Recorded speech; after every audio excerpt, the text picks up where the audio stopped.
السلام علیکم ورحمۃ اللہ وبرکاتہ۔ میں ہوں عادل احمد قادری اور آج کی ہماری ویڈیو کا موضوع ہے میلاد شریف۔ میلاد شریف کا 12 ربیع الاول کو ہی حضور صلی اللہ علیہ وسلم کی ولادت ہوئی تھی یا نہیں ہوئی تھی، اس کے بارے میں جانیں گے ہم اس ویڈیو میں، اور یہ جانیں گے کیا میلاد شریف منانا جائز ہے یا نہیں ہے۔ دو مفتی صاحب کا آپس میں مناظرہ ہے، کون صحیح ہے کون غلط ہے۔ مجھے تو پتہ ہے کون صحیح ہے، الحمدللہ مفتی اکمل صاحب جو کہ ہمارے اہل سنت کے مفتی صاحب ہیں، جو بہت ہی اچھے انداز سے فتویٰ بیان کرتے ہیں، جو کہ بالکل رائٹ ہوتا ہے، اور ان کی شخصیت بہت ہی عظیم ہے۔ اور سنتے ہیں اس ویڈیو میں، آپ خود ہی دیکھیں گے مفتی صاحب کیسے دلائل پیش کرتے ہیں۔ تو چلیے بنا وقت ضائع کیے اپنے ویڈیو کی طرف چلیں۔ دیکھو، ربیع الاول کے بارے میں لوگ اکثر ایک سوال پوچھتے ہیں کہ عید میلاد النبی منانا، اس میں جشن کرنا، نبی صلی اللہ علیہ وسلم کی آمد پہ خوشی منانا، یہ اسلام میں کیسا ہے؟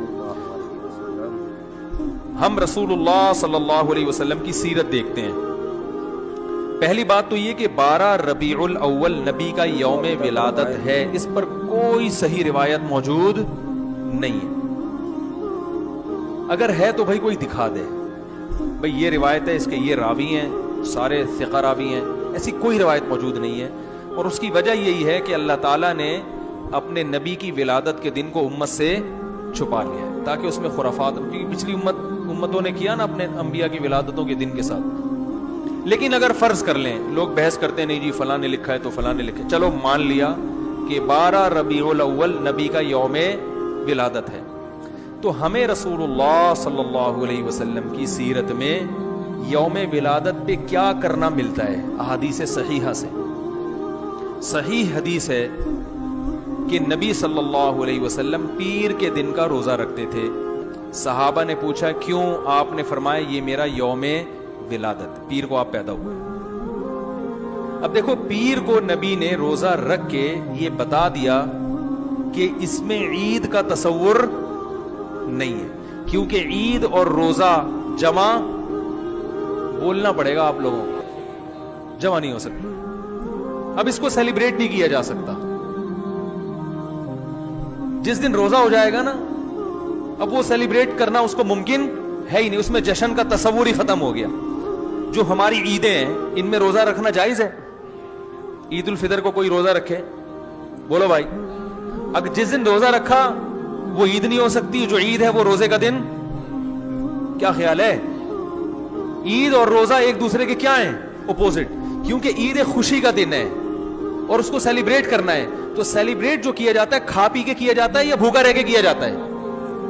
دیکھو، آپ کے بچے کا امتحان میں پاس ہو گیا اچھے نمبروں سے، بہت خوش ہیں آپ نے تمام رشتہ داروں کو فون کیا، بھائی میرا بچہ 100 نمبروں سے پاس ہوا ہے، میں بہت خوش ہوں اور میں اب جشن مناؤں گا، ایک سیلیبریٹ کروں گا اس کو۔ بھائی کیسے کریں گے؟ بھائی آپ تمام لوگوں سے گزارش ہے کہ صبح کا ناشتہ بھی چھوڑ دیں اور کل دوپہر کا کھانا بھی چھوڑ دیں۔ ہے بھائی، یہ کیا ہو گیا بھائی؟ یہ خوشی ہے یا کوئی غم ہے بھائی؟ روزہ کوئی غم کی علامت نہیں ہے، لیکن خوشی بھی نہیں ہے۔ خوشی کا مطلب خوشی کو سیلیبریٹ کرنا نہیں ہے، منانا۔ خوش ہونا ایک الگ چیز ہے، خوشی منانا۔ بھائی خوش ہونے پر تو ہم بھی کوئی پابندی نہیں لگا رہے کہ آپ 12 ربیع کو خوش ہو جائیں، مسئلہ ہے خوشی منانا۔ منانے کا صرف عید کو خوش ہونے پر کبھی بھی نہیں منائی جائے گی، صرف عید کے دن، یا کوئی خوش یعنی یہ کوئی کھانا کھلا کے۔ تو آپ کے بچہ 100 نمبروں سے پاس ہوا، آپ نے کہا کہ ہم خوشی منائیں گے۔ بھائی کیسے منائیں گے؟ آپ بھی کھانا چھوڑ دیں اور ہم بھی کھانا لے۔ بھائی وہ کہیں گے بھائی پہلے ہم اس طرح تو ہوگا کہ آج ہم زیادہ کھائیں گے، اس طرح تو منائی جاتی ہے۔ تو یہ بات سمجھ میں آ گئی۔ دوسری بات، دوسری دلیل، جمعے کا دن بھی چھوٹی عید ہے نا، اس کو بھی عید کہا گیا ہے روایتوں میں، اسی وجہ۔ اور عید کے بہت سارے احکام جمعے کے دن بھی لاگو ہوتے ہیں۔ غسل کر کے نہا دھو کے مسجد میں اجتماع ہوتا ہے، عید کے دن بھی غسل کر کے نہا دھو کے اجتماع ہوتا ہے۔ نبی جمعے کے دن بھی اچھے کپڑے پہنتے تھے، ہم عید کے دن بھی بولتے کیوں نہیں اچھے کپڑے پہنتے ہیں، جمعے کے دن بھی خوشبو لگا کے نہا دھو کے، عید کے دن بھی ایسے ہی۔ اور حدیث میں جمعے کے دن کو بھی روزے کے ساتھ خاص کرنے سے منع کیا گیا ہے۔ لا تختصوا لیلۃ الجمعۃ بصلاۃ ولا یوم الجمعۃ بصوم. حدیث میں آتا ہے جمعے کی جو رات ہے اس کو عبادت کے ساتھ خاص مت کرو اور جمعے کے دن کو روزے کے ساتھ خاص مت. جمعے کو روزہ رکھنا کوئی اضافی فضیلت نہیں ہے. ویسے جائز ہے روزہ رکھنا کہ آپ کی چھٹی جمعے کو ہوتی ہے اس لیے رکھ لیا تو ایک الگ بات ہے, لیکن اس کو خاص فضیلت دے کے رکھنا تو یہ مکمل عید تو نہیں ہے. اس میں عید کا لک بہرحال بولو بھائی ہے, خطبہ بھی ہے جیسے عیدین میں خطبہ بھی ہوتا ہے, 2 رکعتیں ہیں عیدین میں بھی 2 رکعت, لک ہے اس میں. اب ذرا ٹیکنیکل پوائنٹ کو سمجھیے گا آپ لوگ. یہودی سب سے پرانی قوم ہے, ان کے لیے جو مقدس دن تھا وہ کون سا تھا؟ ہفتہ, اور وہی ان کی چھوٹی عید تھا. سب سمجھ رہے ہیں نا, اسی میں وہ اجتماع کرتے تھے. عیسائی اس کے بعد آئے, ان کے لیے کون سا ہوا؟ اتوار کو, جو ہفتے کے بعد ہے. مسلمان ان کے بھی بعد آئے, تو ہمارے لیے کون سا ہونا چاہیے تھا؟ پیر. اور یہ یوم ولادت بھی تھا, تو اس کو تو زیادہ فضیلت ہونی چاہیے تھی نا بھائی, عقلی لحاظ سے بھی اور جو حکمت ہے اس کے لحاظ سے بھی. عقلی لحاظ سے اس لیے کہ وہ پہلے تھے تو ہفتہ, پھر اس کے بعد اتوار, تو اب ہمارے لیے پیر. اور اس لیے بھی کہ نبی کا یوم ولادت ہے, تو یہ بطریق اولا پیر کے دن کو فضیلت ملنی چاہیے تھی کیونکہ وہ نبی کا یوم ولادت ہے. لیکن چونکہ اس میں عید کا کانسیپٹ ہے نا, اس لیے پیر کا نہیں ہوا بلکہ ریورس کر کے کہاں لے گئے؟ جمعے کی طرف. تو پیر کے دن یا نبی کے یوم ولادت سے عید کا کانسیپٹ اسلام نے کھرچ کھرچ کے نکال دیا ہے کہ اس میں عید کا کانسیپٹ ہو ہی نہیں سکتا, اپوزٹ ہے, اس کا روزہ ہے.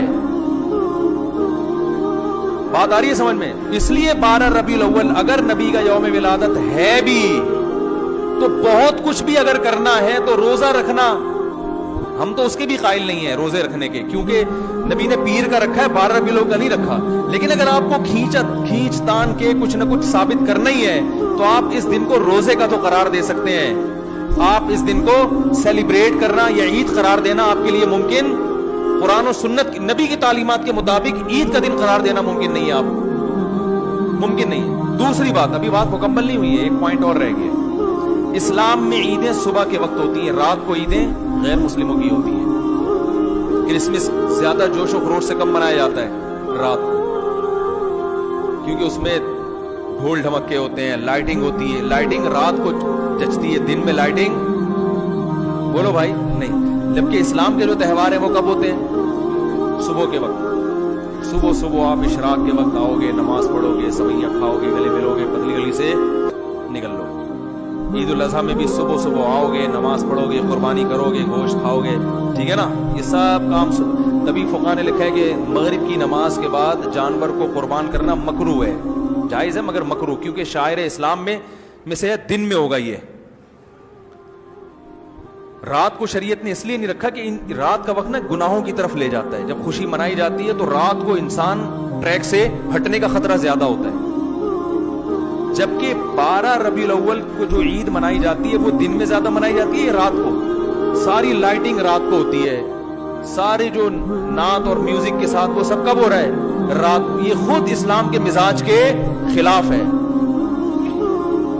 پتہ ہی چلتا بھائی, بہت معذرت کے ساتھ, کسی میں طنز مقصد نہیں ہے. دیکھو اللہ اس کے رسول صلی اللہ علیہ وسلم کو فالو کرنا یہ عشق نبی ہے اصل. یاد رکھو, محبت میں جذبات پہ کنٹرول کرنا یہ زیادہ مشکل کام ہے, اور جذبات سے ہٹ کے جذبات سے مغلوب ہو جانا یہ آسان بہت ہے, لیکن یہ حقیقی محبت کی علامت نہیں ہے. جب محبت ہو نا کسی کو تو اپنے جذبات کو حدود کے اندر رکھے انسان محبت کا اظہار کرے. اپنے جذبات کو غالب کر لینا. نبی کا عشق ہر مسلمان کو ہے, ہر ایک کا دل چاہتا ہے یہ کرے یوں کرے نبی کی یاد میں, لیکن آپ اپنے اس جذبات پہ کنٹرول کریں. بولے بھائی رسول. جی تو میرے دوستو, یہ تھے مفتی طارق مسعود صاحب جن کو ہم نے سنا ہے ان کے اپنے خیالات ہیں، ان کے اپنے نظریات ہیں۔ ہے یہ غلط۔ اب چلتے ہیں دیکھیں، میلاد کا مطلب ہوتا ہے نبی کریم صلی اللہ علیہ وسلم کی ولادت کے واقعات بیان کرنا، آپ کے کمالات، آپ کے فضائل اور آپ کے پیدائش کے وقت جو معجزات رونما ہوئے ان کا ذکر کرنا۔ تو یہ کیسے ناجائز ہو سکتا ہے؟ آپ خود سوچئے، اگر ناجائز ہوتا تو یہ باتیں قرآن میں کیسے ہیں؟ اللہ تعالیٰ نے سرکار کے کمالات کو ظاہر فرمایا، آپ کی فضیلت بیان فرمائی قرآن میں، اگر اس قرآن کو ہم بیان کر رہے ہوں تو کیسے ناجائز ہوگا؟ تو یہ میلاد منانا بالکل شرعاً جائز ہے، بالکل کوئی ناجائز نہیں ہے۔ جو یہ کہے، اب ایک اصول آپ یاد رکھیں ہمارے ہاں، اور جو آپ کے ینگ بچے ہیں ان کو بھی آپ یہ سمجھائیں کہ بعض لوگ کہتے ہیں کہ بھئی میلاد جائز ہے، آپ کہتے ہیں جائز، وہ کہتے ہیں ثبوت لاؤ۔ تو کسی چیز کو جائز قرار دینے کے لیے ثبوت نہیں چاہیے ہوتا، ناجائز ثابت کرنے کے لیے ثبوت درکار ہے۔ آپ ان سے پوچھیں نا کہ جائز ہے ناجائز، وہ کہے ناجائز، تو آپ کہیں آپ ثبوت لاؤ۔ پورے قرآن کے اندر ایک آیت ایسی لا دیں اور لاکھوں حدیثوں کے ذخیروں میں سے ایک حدیث ایسے لا دیں جس میں اللہ تعالیٰ اس کے رسول نے منع کیا ہو کہ میلاد نہ مناؤ، اگر لا کے دکھا دیں ہم نہیں منائیں گے۔ اور جب اللہ تعالیٰ رسول منع نہیں کر رہے تو آپ کیسے منع کر سکتے ہیں؟ اب بعض اوقات یہ بولیں گے کہ اچھا یہ بتائیں کہ اللہ کے نبی نے میلاد منایا تھا، صحابہ نے میلاد منایا تھا؟ تو یہ بھی کوئی قاعدہ قانون نہیں ہے۔ اصل چیز ہے کہ منع کیا تھا یا نہیں۔ ہزاروں کھانے کھا رہے، کیا سرکار نے کھائے تھے، اس کا حکم فرمایا تھا؟ نہیں۔ تو ہزار چیزیں ایسی ہو گئی ہیں، اور میں مثالیں اور بھی دے دیتا ہوں۔ یہ مسجد پر گنبد و مینار ہمارے سرکار کے دور میں نہیں تھے، نہ صحابہ کرام کے دور میں، یہ بعد میں بننا شروع ہوئے تھے۔ اس طرح پکی مسجدیں بعد میں بنی ہیں، اس زمانے میں تو کچی تھی۔ قرآن پاک پہ زبر زیر پیش آیات کے نشانات پہلے نہیں تھے، بعد میں ہوئے۔ 6 کلمے اس طرح ایمان مفصل، ایمان مجمل پہلے نہیں تھی، بعد میں ہوئے۔ اسی طرح جو دارالعلوم قائم ہوئے، ان کے سلیبس مختلف کتابیں پڑھانا بعد میں۔ ویسے یہ بخاری، مسلم، ترمذی، نسائی، ابو داؤد، ابن ماجہ جو حدیث کے مجموعے ہیں، یہ بعد میں جمع ہوئے، پہلے تو نہ سرکار نے حکم دیا نہ سرکار کے زمانے میں تھے۔ یہ سب تو ہو جائیں جائز، اور میلاد منانا اس لیے ناجائز ہو جائے کہ یہ سرکار نے نہیں منائی، یہ غلط بات ہے۔ ہمارے نبی کریم صلی اللہ علیہ وسلم نے اگر کسی کام سے منع نہیں فرمایا، اللہ نے منع نہیں کیا، تو یہی اس کام کے جائز ہونے کی دلیل ہوتا ہے۔ تو لہٰذا میلاد مصطفیٰ صلی اللہ علیہ وسلم منانے میں شرعاً کوئی حرج نہیں ہے۔ ہاں، اگر کوئی اپنے پاس سے جہالت میں اس میں غلط چیز شامل کرے تو ہم اس کو غلط چیز کو غلط ضرور کہیں گے، لیکن میلاد مصطفیٰ صلی اللہ علیہ وسلم میں کوئی چیز ایسی غلط نہیں ہے جس کو منع کیا جائے، جیسے جو یہ کہتا ہے وہ غلط ہے۔ اچھا، بعض لوگ آپ سے کہیں گے اچھا بخاری میں دکھا دو، ہم مان جائیں گے۔ تو آپ ان سے مطالبہ کریں کہ اگر آپ یہ کہتے ہیں کہ بخاری میں میلاد منانے کو دکھائیں تو آپ مانیں گے، اس کا مطلب یہ ہوا کہ آپ کے نزدیک بخاری میں کچھ ہوگا تو صحیح ورنہ غلط۔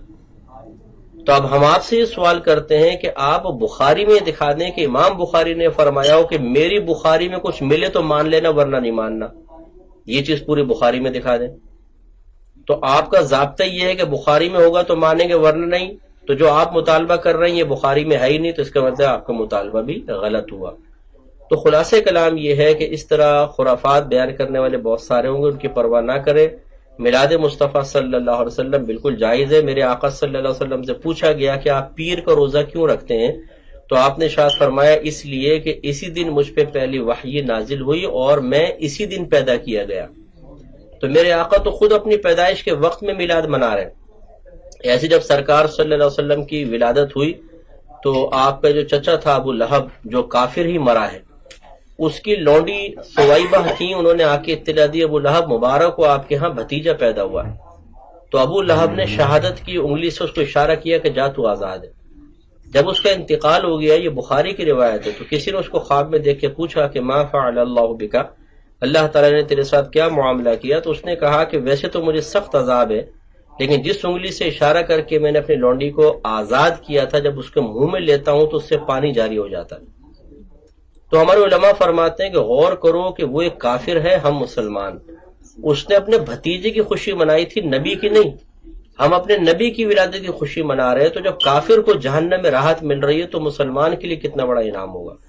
تو اس لیے اس قسم کی باتوں پہ دھیان نہ دیں، آپ بالکل میلاد منائیں، بڑی گھر میں برکت ہوتی ہے الحمدللہ، اور اللہ تعالیٰ اس کے بدلے میں بہت کچھ عطا فرماتا ہے، جو کرتے ہیں وہ اس کی برکات محسوس جی تو ناظرین، آج کی ویڈیو آپ کو کیسی لگی اور کیسے لگے دونوں مفتی صاحب کہ ان کے بیان، ان کے دلائل، ان کی باتیں کمنٹس میں ضرور بتائیے گا۔ اگر ویڈیو پسند آئی ہو لائک اور شیئر ضرور کیجیے گا اور چینل کو ضرور سبسکرائب کیجیے گا، کیونکہ اس طرح کی ویڈیوز آپ کو اسی چینل پر ملیں گی۔ ملتے ہیں نیکسٹ ویڈیو میں، اپنا رکھیے گا بہت سارا خیال۔ اللہ حافظ۔